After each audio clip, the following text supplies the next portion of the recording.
Hello everyone, how's it going? My name is Dan the Tutor, on a mission to become the world's greatest tutor. In today's video, we're going to be talking about one of the most difficult concepts in calculus, and it's right at the beginning of the year. It's the limit definition of derivatives. Now the funny thing is, we'll spend about a week learning this in class, and then in the very next lesson, when we start learning about the shortcuts of derivatives, like the power rule, and the product rule, and the quotient rule, then everything I'm going to say is going to be obsolete because then we just use the shortcuts. But until that day happens, we need to know how to do this, and it is very annoying and very long. So let's get started. The first thing I want to tell you is that a derivative, in case you don't know what it is just the slope of a line or the slope of a function. And this is extremely important because there's a lot of students out there who will go through like halfway through calculus and not even know what a derivative is, even though it's probably the most important concept in calculus. Or the derivative can also mean rate of change or a number of different things, but for today, we're just going to say slope. Now, here's the formula for the limit definition of derivative. Technically, there's two different ways you can write this.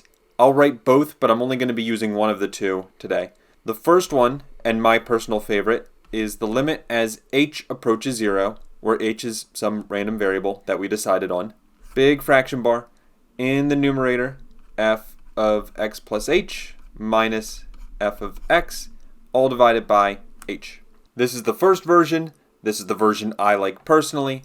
The other version looks something like this. Limit as x approaches a, or instead of a, you might see it as delta x or some other variable, but I'm going to use a for this example. Limit as x approaches a, again a big fraction bar. Numerator, f of x minus f of a, denominator, x minus a. Now even though these two things look very different from each other, they will yield the same result, which is nice. And that result will be the derivative, or the slope, of your function. Now let's see this in action.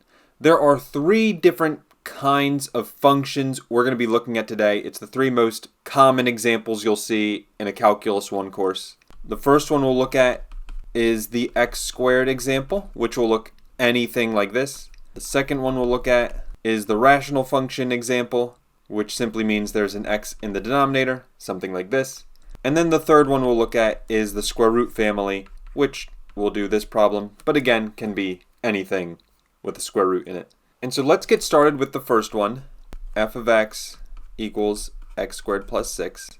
And the first thing I would do if I were you, before I even plug it in that formula I wrote down earlier, I would say to myself, what is f of x plus h? This is probably the hardest part for a lot of my students, is just understanding what this notation means.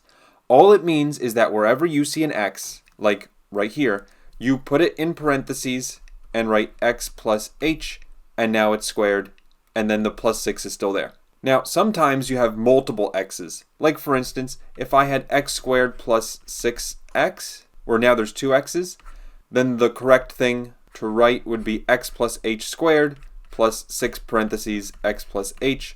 That's what I would do if there's multiple x's. But luckily I don't have to deal with that for this problem. So let me just erase this. And now that I have my f of x plus h, I will now plug in the formula. Limit as h approaches 0, fraction bar, f of x plus h minus f of x, all divided by h. By the way, I would definitely recommend memorizing this formula. It's one of the only formulas I recommend memorizing in calculus, so you might as well do it. It will save you some time on the test. So now watch what I'm going to do. For f of x plus h, I'm going to fill in with this thing in red, and for f of x, I'm going to be filling it in with the original problem, which I'm underlining in blue, and h is still just h. I'm not even going to change that. So now if I do it correctly, I will have this. Limit as h approaches 0. Yes, you have to write this for every step, and yes, it is tedious and annoying, but it doesn't matter. You have to write it. In the numerator, I have x plus h quantity squared plus 6, and then minus, this next part goes in parentheses for the original function. It's x squared plus 6, and then all of that's divided by h. Now, the next thing I have to do is I need to simplify. First thing I need to do is FOIL the x plus h. If you say it's x squared plus h squared, you are wrong. I'm saying you have to write x plus h times x plus h. You have to do this. That's what the squared means. And then if you FOIL it, you don't get x squared plus h squared. You get x squared plus 2xh plus h squared. And then if I distribute this minus sign to both terms here, well, then that's just going to become minus x squared minus 6. Pretty simple. So then now, writing all of that down, starting with the limit as h approaches 0, big fraction bar, we have x squared plus 2xh plus h squared. Don't forget that plus 6. And then minus x squared minus 6. And in the denominator, we still just have that h from before. Now the steps from here will look very similar for just about every problem you see. We need to simplify. So looking at the numerator, I see that the x squareds will cancel and the plus 6 and minus 6 will cancel, leaving me with numerator 2xh plus h squared divided by h. Do not forget your limit, because I know it's very easy to forget it at this step. And then we need to keep simplifying. And so hopefully you can see here that in the numerator, I can factor out an h, leaving me with 2x plus h in the numerator. And then, of course, still rewriting that limit as h approaches 0. But now the h's cancel, and we're just left with 2x plus h. Now is the time to plug in 0 for h. And that will leave us with 2x plus 0, which of course you can just write as 2x. And this is our answer for the limit definition of the derivative. The way you would technically write this is f prime of x equals 2x. And remember that since derivative means slope, if the question ever asked you what's the slope of the line at x equals 6, let's say, then all you need to do is plug in 6 into this function right here. 2 times 6 is 12. And so therefore the slope of the function would be 12. The rise over run. Rise up 12 over 1. That's what the slope would be. Very high slope.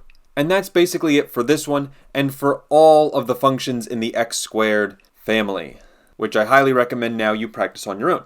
The next example, number 2, is for the rational function family. And you'll notice that this one's going to be solved a little bit different. But the core strategy is still the same. The first thing I'm going to do is I want to find f of x plus h. Remember, that just means replacing my x with an x plus h in parentheses. Although for this one, it technically doesn't even need parentheses because it's just addition. There's no multiplication or anything, or squared. So I'll get rid of the parentheses. Then next step is to fill in the formula, limit as h approaches 0, big fraction bar, of f of x plus h minus f of x divided by h. Now watch how this one looks. This one's going to look complicated.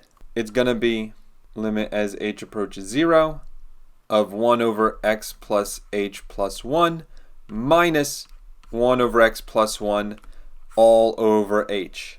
Now if you remember what this is called in math, this is called a complex fraction, and I'm not just saying that because it looks complex. But now the way we're going to solve this is we need to get a common denominator, and that common denominator is going to be quantity x plus h plus 1 times quantity x plus 1. And so what that means is for each of these terms, just in the numerator, forget about the denominator for a second, I need to multiply by the missing term. In other words, for the top left one, that would be x plus 1 over x plus 1 it's missing, which would give me numerator x plus 1 over, and in the denominator I am not foiling that. I really don't want to foil that, nor should you. So you're left with this. And for the other one, the top right, 1 over x plus 1, I need to multiply that by x plus h plus 1 over x plus h plus 1, which would give me x plus h plus 1 over the exact same denominator as before, even though I'm writing it in a different order. The order doesn't matter. So then, finally, filling all of that back into the formula, I have limit as h approaches 0, big fraction bar. Second fraction bar in the numerator, x plus 1 over x plus h plus 1 times x plus 1, and then minus x plus h plus 1 over quantity x plus 1 times x plus h plus 1. And of course all of that's divided by h. Now if at least it made sense getting to this part, I'm happy. Of course I want you to understand the whole thing. So the next thing we're going to do is we're going to subtract these fractions. We can subtract the fractions because the denominators here and here are the same. So in other words, it's going to be limit as h approaches 0. Big fraction bar. Another big fraction bar in the numerator. X plus 1 minus x minus h minus 1. See how I distributed the minus sign to all three terms there? Hopefully you do. And then in the denominator, we have simply quantity x plus h plus 1 times x plus 1. Technically, I could, again, reverse the order of that. It doesn't matter. I'll leave it like that. And then that's just divided by h. So then the next thing I do, this is the part where it's going to start to look similar to the last problem. I'm going to cancel out as many things as I can. For instance, x and minus x cancel, plus 1 and minus 1 cancel. And that would leave me with negative h in the numerator. In the denominator, x plus h plus 1 times x plus 1. And then in the very denominator, I have an h. Before I cancel out those h's in the numerator and the denominator, which they will cancel eventually, I just want to show you one thing, because a lot of students get confused by this. It's multiple fractions. How would I simplify this? What I would recommend you do is, I would recommend you put this h in the denominator, divide it by 1. This is perfectly legal. It's allowed. And the reason why I would do this is because this is where, if you've ever heard of keep, change, flip, or multiply by the reciprocal, this is where I can do that. First, negative h over x plus h plus 1 times x plus 1, and then times the reciprocal of h over 1, which is 1 over h. And now I can comfortably cancel out these h's. And remember what I said earlier, as soon as I cancel out that h in the denominator, I am good to go, plug in h equals 0, and finally solve this limit. One more thing quickly to mention, I'm left with a negative 1 in the numerator. Hopefully you can see that. If not, ask me in the comments and I'll explain better. But now when I plug in h equals 0, I get negative 1 divided by x plus 0 plus 1, which I don't even need to write plus 0. I can just write x plus 1 times another x plus 1. And once you plug in the h equals 0, you don't have to write the limit anymore, which is nice. And so I'll get a final answer of negative 1 over, this simplifies in the denominator to x plus 1 quantity squared. Now obviously this was significantly tougher than the last one, but I've got good news. This next one we're going to do, the square root one, is just as complicated as this one. And my advice is the only way you're going to get better at this is to practice, practice, practice. Okay, number 3. F of x equals the square root of x plus 4. First things first, I'm going to write f of x plus h equals square root of, once again, I don't need parentheses for this one since it's just addition. There's no multiplication or squared or anything. I can just write it like this. This is fine. And then we plug it in the formula, limit as h approaches 0, of f of x plus h minus f of x all over h. Then, filling that in, we will get square root of x plus h plus 4 minus square root of x plus 4, and all of that's over h. Now, if we look at this for a second, maybe we don't know what to do here, but I'll tell you the secret whenever you're dealing with square roots is to rationalize. What does rationalize mean? This is that skill from Algebra 2 and Pre-Calc where you multiply the top and the bottom by the conjugate, where the conjugate is the exact same thing, but you flip it, so instead of minus, it's plus now. And of course, whatever you do to the top, you need to do to the bottom. And so it's going to look like this. Now, when I multiply this and I FOIL out all these square roots, you're going to notice something very nice happens, that the inner and the outer for the FOIL will cancel each other out, and I'm just left with the first and the last. Now, maybe you don't know what I mean by that, so let me write out the entire thing. Oh, this is going to be so long. I'm not even sure if I can fit this in one line, but we'll try. So, huge fraction bar, the biggest fraction bar you've ever drawn in your life. Square root of x plus h plus 4 times square root of x plus h plus 4. We're lucky, the square roots go away, and you're just left with x plus h plus 4. Next, the outer, which would be plus root x plus h plus 4 times root x plus 4. Next, inner, root x plus 4 times x plus h plus 4. So minus root x plus 4 times root x plus h plus 4. And then finally the last, minus root x plus 4 times positive root x plus 4. That is going to be minus quantity x plus 4. You'll notice the square root goes away because it's squared, but the negative sign right here will stay and needs to be distributed to both terms x plus 4.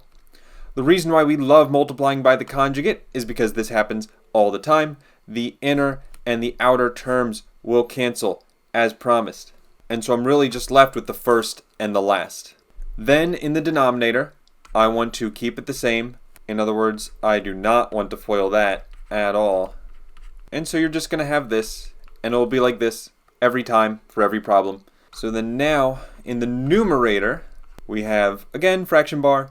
All that's left is x plus h plus 4, and then distributing the minus sign, minus x minus 4. And in the denominator, we have the exact same thing. So I'll just rewrite that. So now again, this part will look familiar to us from before.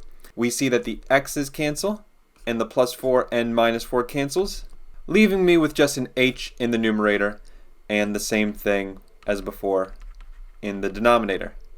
As you can see, the h's will cancel once again, and that is going to leave me with my almost final answer, limit as h approaches 0, of 1 over root x plus h plus 4 plus root x plus 4. The parentheses can also go away now, they're not necessary. And if we plug in h equals 0, then we will get 1 over root x plus 4 plus root x plus 4.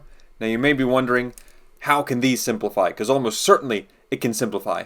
If you say the square root goes away, you are wrong. The correct answer is you would write 1 over 2 root x plus 4. This is the only right way to write it. And there we go. There's our answer, or our derivative, our limit definition of the derivative.